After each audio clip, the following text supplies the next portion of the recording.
You have authored other books as well. One of it is Behind the Cracks that you have written, and you have spoken about stateless Indians. I have met certain activists recently who are also heavily talking about this issue, and we were talking about it as well. And I think it's something that I want to just touch a bit because it's a thing that concerns Indians. How bad is the situation among our community when it comes to stateless Indians? When I was a journalist, I used to cover a lot of people who are stateless and how they end up being stateless. I mean, it's very easy for us to point a finger and say that, hey, it's your mistake, you should have done it. Yes, mistakes has been done, but did we ever look back at the circumstances that led to it? So there were a lot of things where the husband left or the mother left, the child is there, and you can easily, I mean, it's not probably not as easy it is, but you can resolve this if there's political will. So the situation is that people from outskirts especially, those days when I was doing reporting, you can see these people like, they didn't know, they were just afraid. Okay, if you want to help, you can. But these days, things are even worse, where they have foreign wives, okay, like Thai or Indonesian women who come and work here and then they get married to a local, they don't register their birth, and then your child end up in this situation just because the mother is foreign national, your marriage was not registered. So they're in limbo. They don't know what to do. And one of the association that I have worked with during this told me that there's a rising number of kids who are stateless trying to commit suicide. I think there's something really sad. Why? Because they have no future. They see their friends going to colleges, getting married, opening simple stuff as opening a bank account. You have no identity. You are nobody. How would that make you feel? When you see the rest of the world moving and you are just stuck.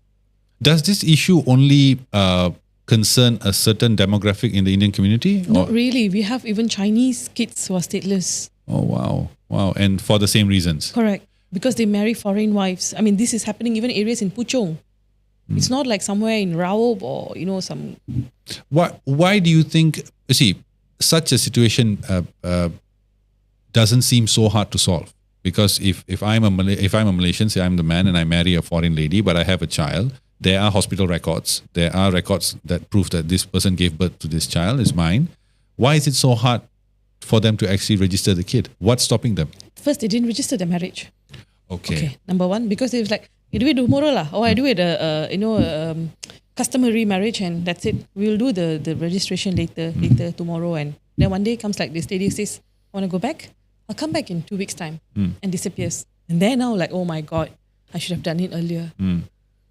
So that's the main reason. That's the main reason, yeah. Now, in terms of the impact to our economy, especially in the criminal economy, you shared something very interesting about how potential stateless children can be beneficial, if I may, to the criminal economy. How so?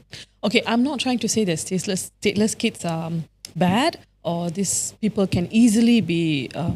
used for criminal activities, but look at it in a practical point of view. If you have nothing, you cannot find a job, you have no bank account, you cannot have access to healthcare, you have nothing. Even if you are exploited, you cannot go to the police and say that, this man promised me 1,000 ringgit, but he only pays me 200 ringgit. You can't fight. What would you do?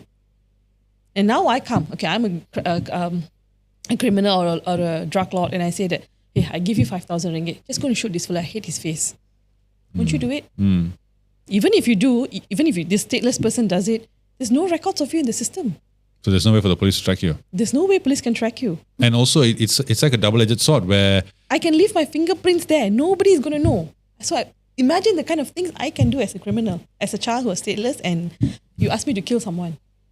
I don't have to think of the consequences. I don't have to think of anything. Just go do it and come. My goodness. Yeah, that is true. And the thing is, I've not heard many politicians talk about this. Besides, the Indian politicians have been talking a lot about it. Is there a way to solve this? And if there is, why hasn't it been done? Right now, it's a very a political matter. It's all numbers, right? Yeah. Voters.